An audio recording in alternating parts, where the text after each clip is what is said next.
include a pipe. That's what HHS said initially. Then Jen Psaki said no pipes. It's just it's just hygiene products for more enjoyable drug usage. I'm unclear on the topic, but 100 Republican members of Congress are not unclear on the topic. They recently sent President Biden a letter calling for fentanyl-related drugs to be permanently labeled Schedule 1 substances. What does that necessarily implicate? For more on the topic, we're pleased to be joined by Wisconsin Congressman right over the border, right over the Cheddar Curtain there in Kenosha. He is Bryan Steil. He joins us now. Bryan, thanks for being with us. Appreciate it. Dan, thanks for having me on. So the impetus for the letter and the importance of fentanyl to be permanently labeled a Schedule 1 substance to prevent that labeling from sunsetting. Yeah, 64,000 Americans died from fentanyl or fentanyl-related substances last year. Chicago had about 2,000 individuals that likely passed away from fentanyl-related substances. There's a sunset provision for fentanyl-related substances to be a Schedule 1 drug. That means that our law enforcement can lock people up and can get these drugs off the streets. And the Democrats in Congress, Nancy Pelosi, will not bring this vote to the floor. I spoke on the House floor, demanded she bring a vote on this. She refuses. We gathered 100 members of Congress to send a letter to President Biden to shine the spotlight on this issue. These drugs are more or less manufactured or prepared in China. They're trafficked across the border from Mexico into the United States, and they're killing thousands of Americans. And it's time we get serious about this, secure our border, fund our law enforcement, and schedule fentanyl-related substances as a Schedule 1 drug so we can hold the people that are killing our children accountable. Well, how do we do that, though? I mean, what are your suggestions? Stopping them at the border, obviously, doing a better job than they're doing right now. Yeah, the men and women of Border Patrol are overwhelmed. They actually encountered 1,000% more fentanyl drugs last year than the year before. That means they're doing a good job. They're catching them. But that means the volume of these fentanyl-related substances is increasing dramatically. The Democrats refuse to get serious about the border. Step 2, though, is right now we're at a precipice. On March 11th, the Schedule 1 status of fentanyl-related substances will expire. So if a drug is a Schedule 1 status, it has severe criminal consequences, mandatory minimum sentences. And there's many on the left that don't like mandatory minimum sentences. Some of my Democratic colleagues are on the record calling all mandatory minimum sentences racist. I think mandatory minimum sentences sends a message that we're serious about these drugs that are killing thousands of Americans. Again, fentanyl-related substances killed 64,000 Americans. It's the leading cause of death for individuals 18 to 45. It kills more people in that age category than car accidents, than COVID, than heart disease. And unless we turn the corner here and get serious to protect Americans from fentanyl-related substances, we're going to have further problems. As you noted in your open, Dan, go ahead. No, that's why I wanted to get your take on this confusion within the administration about the forthcoming Biden safe smoking kit and what it exactly contains. Is Hunter going to be the czar of that program? What do you know about that?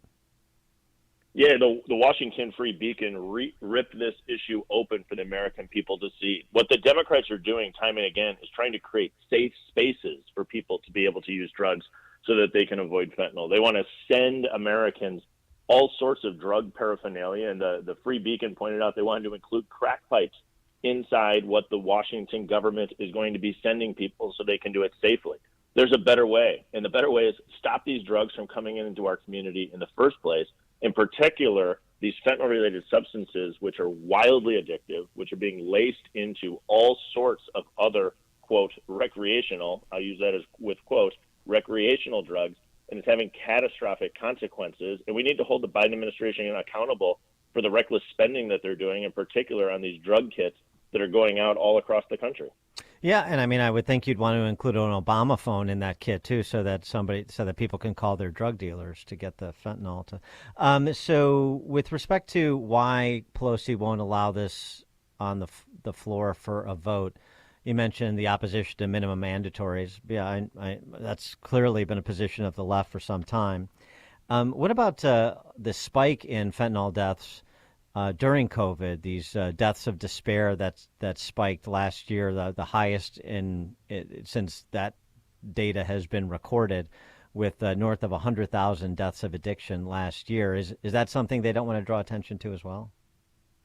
Yeah, they absolutely don't want to draw attention as to why people are going to drugs in the first place. And you've spotted it exactly right. They're forcing people to stay home, preventing workers from getting back to work. They're keeping schools closed with every effort that they can do.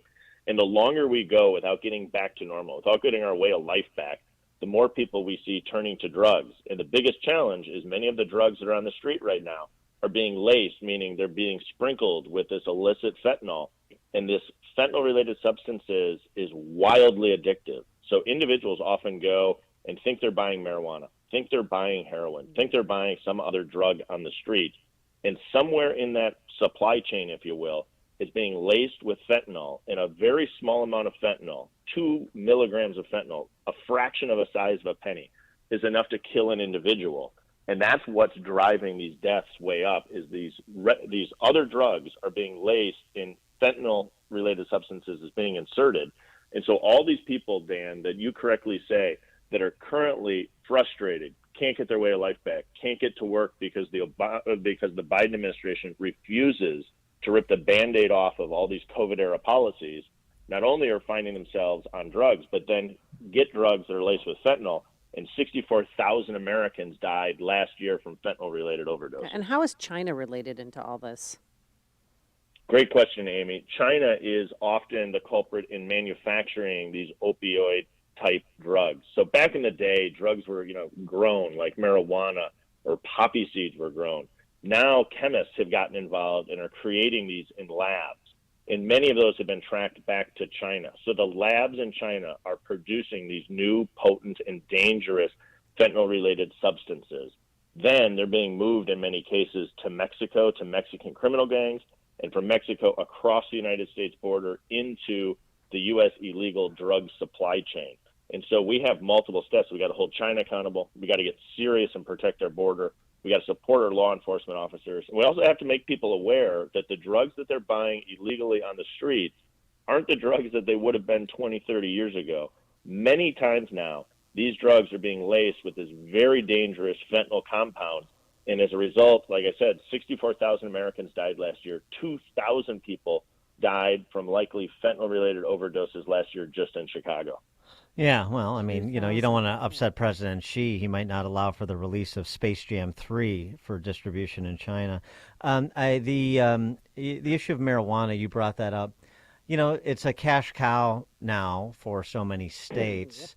What is the perspective of the House Republican caucus on providing some sort of federal legitimization of state marijuana legalization and particularly as it pertains to access to banking for marijuana outfits in the states? Yeah, I think you're seeing folks on all sorts of different positions on this. I think the number one thing we should do is actually research it. We're seeing all these states legalize it and experiment with it, but we've never done is actually had some serious federal research into what are the real world implications in particular for our children. So I'd like to see us actually research, is there a medical use? What is the medical use? What's the pros? What's the cons? And then you get into all these other areas because states are experimenting and the federal government's sitting on the sidelines. So you bring up banking. So many of our banks are petrified that they're going to be shut down because somebody somewhere along the way is involved in a state legal marijuana operation. It could be anybody from the electrical company that's providing the electricity to a growing operation to the man or woman that's selling the seeds. And so I think what we need to do is get serious, make sure our laws are actually in line with the reality of that's going on. We don't want to punish our banks, but we got to get serious on our broader drug problem across the U.S. Hey, can I ask you one off-topic question about the Durham Report? I was just wondering what the buzz was there in Washington.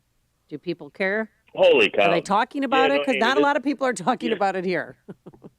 Well, the mainstream media doesn't want you to hear about this. I encourage everybody to go and look at it. I mean, now these declassified information about what was going on with the Clinton campaign actually spying are the reports on the Trump operation. This is unbelievable.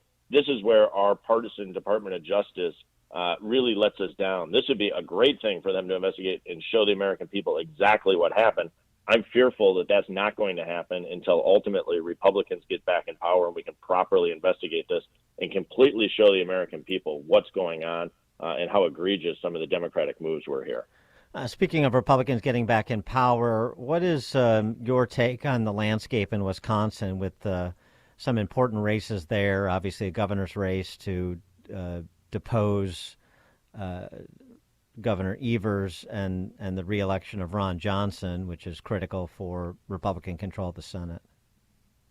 Wisconsin's always right there at the tip of the spear. We got two huge races coming up with U.S. Senator Ron Johnson, the importance of holding that seat. That's going to take a ton of effort here in Wisconsin to make sure that we keep him as the United States Senator. They're going to come with everything they got nationally to go after Ron Johnson in many ways because he speaks against the narrative that the mainstream media wants to show. And at the same time, we have a Democratic governor, Tony Evers, who I think we need to hold accountable for a lot of failure that occurred over the past 3 years of his administration. We have a Republican primary playing out. We're going to have a candidate that's going to come out of that, though, that's going to be strong and ready to take him on. But we are going to be, once again, in Wisconsin, tip of the spear nationally, both for the hold of the United States Senate and for our governorship. And because of the Republican control of the Wisconsin state legislature, you haven't had some of these fights sort of between state and local that you've seen, I'm sure, in Illinois and other deeper blue states that are dominated by Democrat socialists. What has it been like sort of battling to get to the other side of COVID and to sort of restore some semblance of pre-COVID life in Wisconsin? It's very local up here in Wisconsin as you cross the state line north of Illinois and you come into God's country of Wisconsin, Dan. But yeah. What you see is because we have Republicans in the state Senate and the state Assembly, they've been able to block the most egregious actions from our governor. But the local municipalities then still have very significant control. So Madison, Wisconsin only recently announced that they're going to drop a mask mandate. But if you come into other areas of our state that are more conservative leaning, they haven't had a mask mandate in months. You've been able to pretty much get your life back to normal. But it'll be nice when the whole state is able to get back to normal and our country is able to get back to normal. Because I think people are ready to rip the Band-Aid off all these COVID-era policies. Great. I mean, but are your kids still, do you guys do it district by district, whether kids are masked in school? Yes, it's a school district level decision. So my hometown at Janesville, I went and visited the AP government class at Janesville Craig High School. And there's a mask mandate in Janesville schools. Other schools, there's no mask mandate in schools. I'd like to see us rip the Band-Aid off all these things and get our life back to normal. I just don't think it's healthy for kids to be forced to be masked up. And all you have to do is look at the Super Bowl and you see the rich liberal elites sitting there drinking their beers, no masks in sight. But of course, the next day you wake up and all these kids have to go back to school wearing their masks. The hypocrisy of this is absurd. I know crime is a local law enforcement matter, but, you know, we have Kim Foxx in Cook County. Oh, yeah. You have John Chisholm in Milwaukee County, not just with the massacre and that parade, that Christmas parade in Waukesha, but also with, like, Milwaukee city aldermen saying, this was a few weeks back, we mentioned it, they want to go after Hyundai and Kia because the cars are too easy to steal, and that's why you've seen a spike in car thefts among other more serious violent crime in Milwaukee. Milwaukee, not unlike Chicago and so many other big cities that saw significant increases in violent crime year over year over the last two. How much is somebody like a Chris Holm and the issue more generally about crime, both on the law enforcement side and the prosecution side, how central is that to the conversation in Wisconsin? I think it's absolutely central. Today is actually election day in Wisconsin. It's our spring primary for our spring elections. And so the mayor of Milwaukee, our previous mayor became ambassador to Luxembourg. And so we have a mayor's race now in Milwaukee. The primary election is today. There's a number of people running. The top two will get through. One individual, Bob Donovan, is running as a law and order candidate. Other candidates on the far left refuse to kind of take that tone, but I think it's essential. You talked about car thefts. in Milwaukee, just the Milwaukee area, 31 car thefts a day last year. We're seeing crime getting out of control. It's impacting everybody who wants to go downtown. You're seeing the same thing in the city of Chicago. You see many of the same challenges.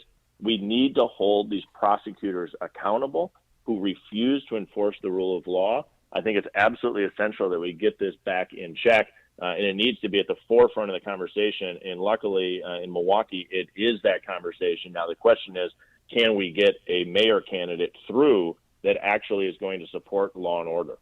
That is interesting symmetry. The mayor of Milwaukee became the ambassador to Luxembourg, two cheese capitals of the world. That's very not Milwaukee, but Wisconsin. It's very interesting. Yes. Bryan Steil, he's congressman for Wisconsin's first, right across the border there, the Cheddar Curtain in Kenosha. Bryan, thanks for joining us. Appreciate it. Dan, Amy, thanks for having me. Thank you, and he joined us on our turnkey.pro answer line. This is the morning show more Chicago radio listeners are choosing. This is Chicago's Morning Answer on AM 560. The Answer. When you need a top-rated insurance agency in Chicagoland, InsureWithUs.biz has you covered. As independent agents, they work for you, not the insurance company. You'll get the best coverage at a very competitive price, followed by the finest service in the industry, and get a fair and prompt settlement of your claims when needed. Insure With Us is a firm of proven, caring professionals, with their expertise being a well-trained, experienced staff. With a serious, conscientious approach toward helping people, they'll design a responsible protection program for you, look for ways to save you money, and present you with a comprehensive proposal. With solutions for both residential and commercial clients, Insure With Us gives you a full line of personal and commercial insurance.